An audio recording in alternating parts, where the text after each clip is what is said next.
Okay, I'm William, and this is Wusik TL1, and it's just a database application I created for myself, but I'm letting you user try it for free too, and use it for free. It's totally free. And what it does, it allows you to add some instruments and effects in any way you want, and use with Studio One, since Studio One has a MIDI controller to macros option, which allows me to use this as a MIDI controller. So if I click here and show controllers, each one has a controller number. So when I click it, it sends a controller number to Studio One when it's open. It's not open right now.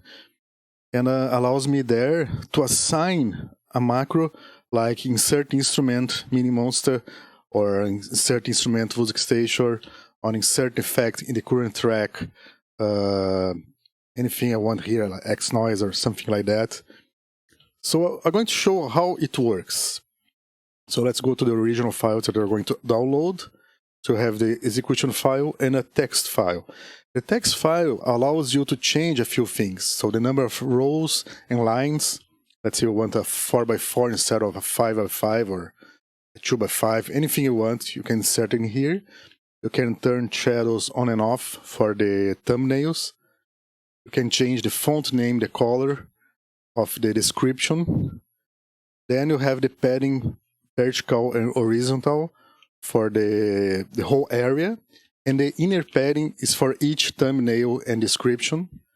Then you have the font size in percentage, so you can resize it. So let's say, let me go back here to my test one. Let me run it. And I'm going to exit the full screen. Where is it? Oh, sometimes Windows, because I have two monitors here, so it's kind of crazy. So I can resize to any size I want, leaving size in window mode or in full screen mode, or just maximize the window. So that's why the font size in percentage and other things in percentage too. Then the description size. And now we have some images here. If you don't put anything in the images, like an image file name, like let's say box image.png or .jpeg, is going to use the internal image that I have provided. And for my use, what I'm using it for with Studio One, I have two monitors. So I let it run on monitor number 1, while my main monitor is monitor number 2. And then when I want to load the instrument on effect, I just go there and click it. And I have an option. Let me show the option. So let me run this guy here.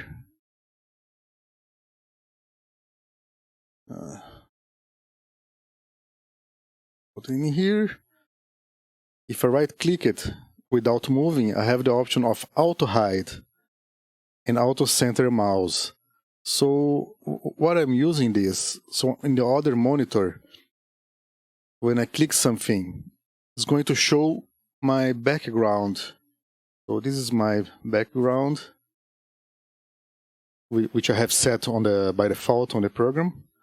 So when I click on something, it shows the background, and since I'm running in full screen on a modern monitor, it looks like I have hide it, but it's not. It's just the background that is showing, and it centers the mouse to the main display, which is the one running my DAW, which is Studio One.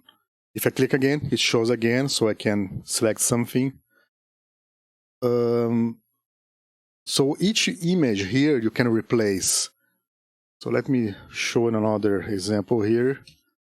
The test number 2. I have here a multi-TL1 box PNG, which is this guy. It's a bit smaller than the internal one. And on the text file, I just added it in there. If you don't have the file in the same folder, you have to put the folder name like this. But since I have the file in the same folder, I don't have to bother about that. It's going to load directly. And you can see it's using my image instead for the boxes. Another thing that you have to worry about before you start, let me run again. You have two windows in here, you can see. You have the window that's going to be empty when you first load, and the second window. So let me load it with an empty one, just to avoid confusion. The original. So it's going to run like this, a small window and this other window. Why two windows? Because this window here that I'm moving is the one that has the options and the audio settings. And you need the audio so my code can run and send the MIDI information. It's just the way I code it. So you put here at least an audio output that's working, and then the MIDI output. In this case, I'm using this guy here, the nerds.de, the loop B1, which is a MIDI loopback. There's also the Tobias MIDI loopback that works great too. And it's free. The first one you have to pay, but is much better. So I'm just using this one read here. So I have my MIDI settings. I can close this window now. And this window, you don't have to worry. You can minimize or just leave it on the background because the Studio One is going to run on top of it. And this one is separated. So I can do anything I want, put on a second monitor. That's why I created this way. So I can run in full screen if I want it.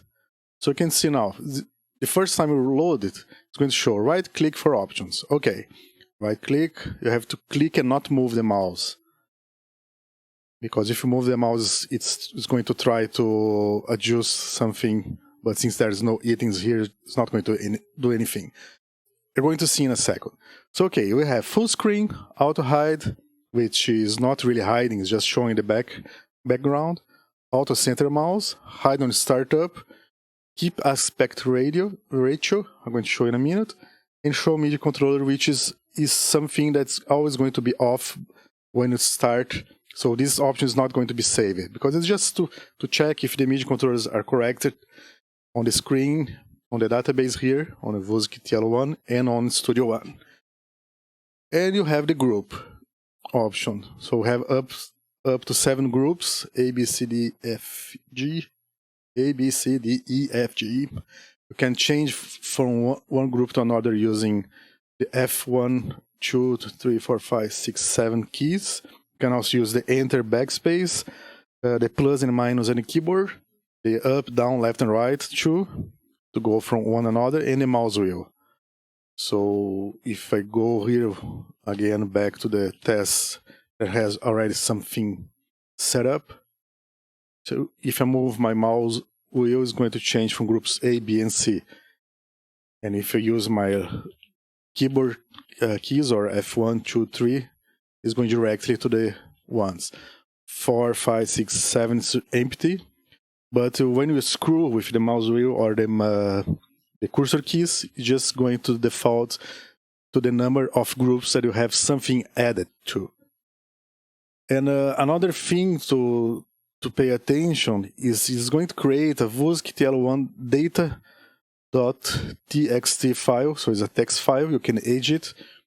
So you can organize your stuff from this file if you want, because it's just quicker to do. But to add, it's better to add from the application because it's faster. But you have the option to change things here. So the first number is the group number. So it goes from 0 to 6 for the A, B, C, D, E, F, G. The second number is a 3-digit for the MIDI controller number. Then there's an 8-digit for the offset of the thumbnail image. I'm going to show in a sec to that. And between the brackets here, I don't know the name of this bracket, I forgot. But between the brackets, the description, and after the equal, anything after equal is going to be the thumbnail file. And that's pretty much it. You have on top here some options that is going to be saved depending on what you're doing, like full screen, auto hide, and stuff like that, and the window position. The window position is important, especially for me that I'm running 2 monitors. So it can go to the second monitor every time I run it. I have to create these test files so it runs on my main monitor instead. So, okay, let me close everything and go back to the original file, which is the empty one. So, okay, this is the empty one. I'm just going to put this on the maximized screen, and I'm going to start with a new item to the database. So what I do, I go to the Studio One snapshots, and all the thumbnails that you created on Studio One is going to be there. And the only thing you have to create manually is the Studio One stuff itself, because there's no personas folder in here. So for stuff like the Empire, the analog delay, the chorus, the Persona Studio One compressor, flanger, gate, and phaser, I created some small thumbnails for it. So let's say I'm adding the Studio One compressor. I already created my thumbnail. I'm going to choose this file. But instead, I'm going to go to the Wusik, and I'm going to use the Wusik Station original file here, because it's the highest quality one. Then I'm going to put Wusik Station, and it's going to select the MIDI controller number 1, because there's nothing there, so it starts with 1, but you can start with 10 if you want. And I made an error here, so I'm going to click it, edit description, station. Okay, so my first one is in there. If I press F2, F3, there's nothing there, so this is on group 0, and my first guy is in there. I can check the MIDI controller, so it's MIDI controller number 10, and as I said, I can right click now and move up and down to adjust the offset of the image. This only works when I'm not using the keep aspect ratio. Otherwise, it's going to squish the thumbnail. So it's very handy. So now let's fire Studio One. And now comes the open quotes fun part, close quotes. Or air quotes fun part. Because this is really a lot of work. But at least when it's done, it's done. So let me close all this mess of files here. I'm not going to use this one. I'm going to show my original one.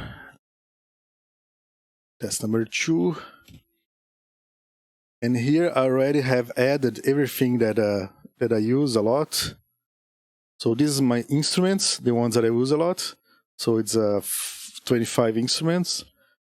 Here are my first effects that I use a lot, especially compressors, equalizers, and vocal stuff. And then my delay, distortion, and reverbers. I don't know if that's correct. Reverb stuff. I'm sure organize this because these 3 guys here should be down, followed by the reverb, but that's the fun of it. You can, let's say, I want the true iron to go last. So just click it, move to the end. So it's going to move to the end. But it's a lot of work to do this one by one, so I already just go and do from the text file instead, because it's just easier. But you can do from here, like move forward. So it's going to move forward because it all goes from left to right, up to down. So it goes like this. Hope I'm making this clear. So anyway, Studio One should be open by now. So the first thing I have to do, right now I'm running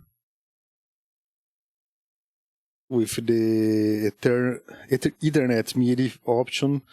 I'm going to change this to this other guy instead, to the Loop MIDI, which is a freeware application, so it's easier for you to understand. So you need at least one MIDI port in here. Since I'm load this, I can close it because it's going to stay here on the tray. And now when I run it, going to have another option in there for MIDI. We're going to go there, audio MIDI, settings, loop MIDI part. So this is the guy I want to use. Our audio is working. So I can minimize these two guys here. And if I go to the Studio One, to the setup, now I go to external devices, and I have to be sure that I have added. Just go like add, new keyboard, and then you select receive from loop MIDI. But I have added already, so it's here. I call it Wusik TL1. I don't know why it's putting 2 times Wusik.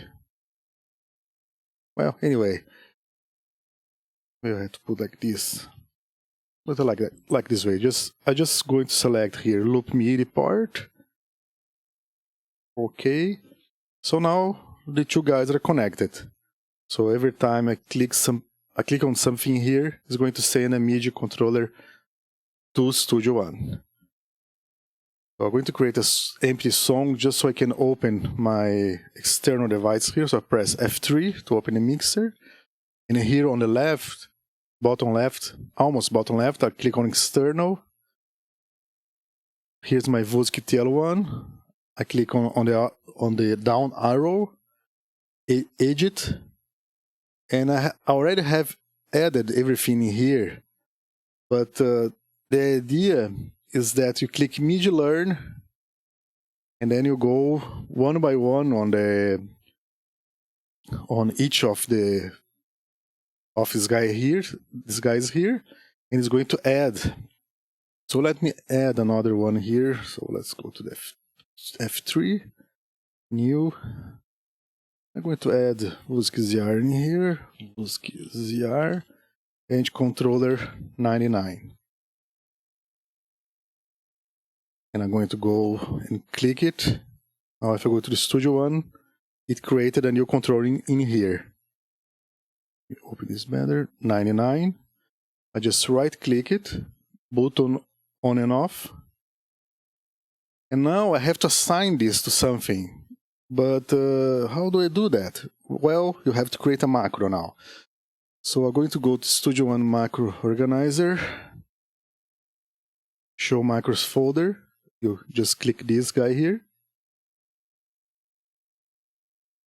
And you can check in the product download. I have provided several examples of macros. Just pick one that is for an instrument. So, and where's my instruments? Oh, here, add the Roland System 100. That's an instrument. So I'm going to edit this. You can edit with the notepad.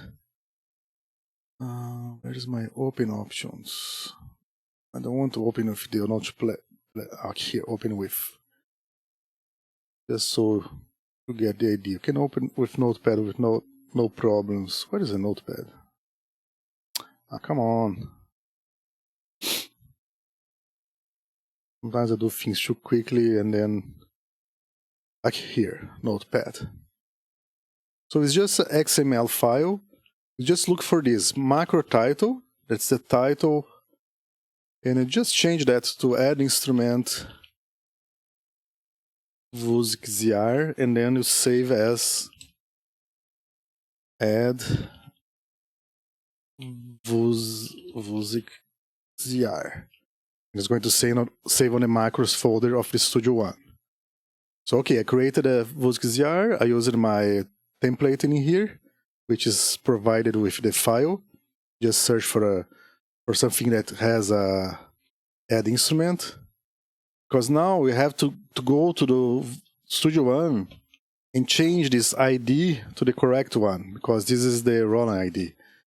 So I can close all these guys. Usually I just leave a bunch of windows open and go creating one by one. And then I go to the macros again, macros organizer. Where is my macros organizer window now? Oh, here. So I just click refresh on the micro organizer window. I go to the bottom. I created the macro as Wusik button. but you can change to anything you want, just looking at the file. Let's look at the file again. Open with Notepad. Because there's some place that goes button. Oh, here, group Wusik buttons. You can put Wusik TL1 or anything you want. You just look for this group equals, it's in there. The title's in there. The title changed. Okay, so let's go back to the. I think it closed the window again. Because it goes behind this. That's why I can't see it. Okay, no problem. So, okay, I'm going to go to Wusik buttons, add instrument, so it's going to be Wusik ZR. Then I'm going to edit, and I have to edit here. Add instrument to select. You can see the ID is in there, showing. Make this larger to make it easier to see. Just double click that. And then now for the instrument, I'm just going to look for the Wusik ZR. Then okay.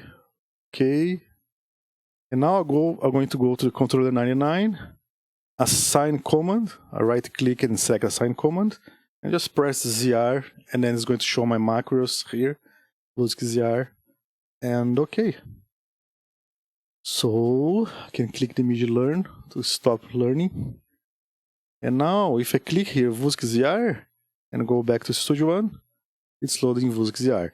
But since I have two monitors, I can't use two monitors now because I'm recording, and it's a bit more complicated to record with two monitors. But when I'm using the two monitors, it's just easier. I can see that's loading from one window to another, and it makes more sense than right now.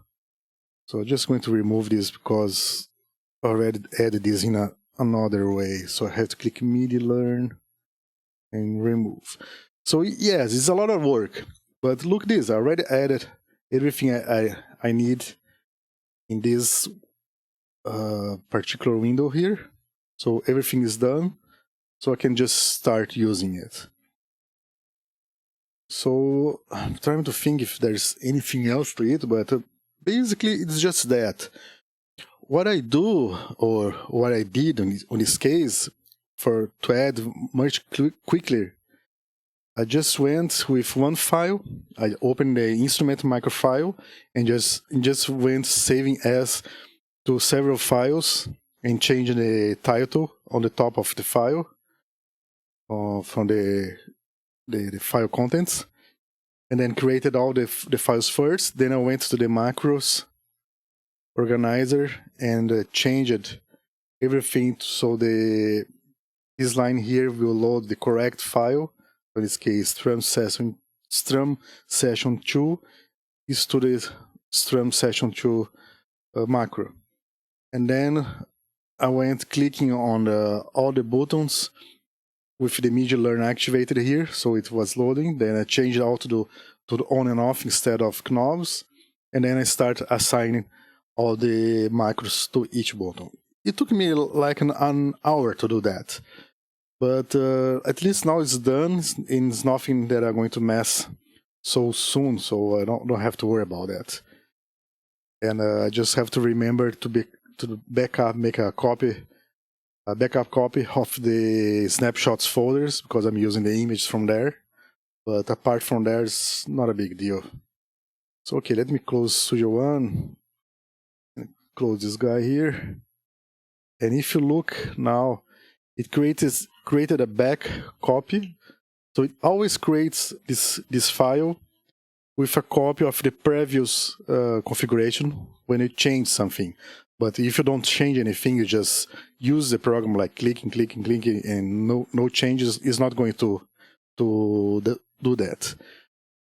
And I can check my text file here. So Wusik ZR is at the end now. So if I want, I can just delete this line. Don't leave an empty line, be sure about that. And it's going to remove. And I can also move things around if I want. So if I want something moved somewhere what else, and I want to do from here because it's quicker. Especially if you want to move several things up and down, you can do from here. And well, I think that's it. A bit long video, but just so you get the idea. As I said, this is free. I created for my own use, and so I created it in the way I want to use. But if anyone has any suggestions or requests, just let me know. So, thanks for watching.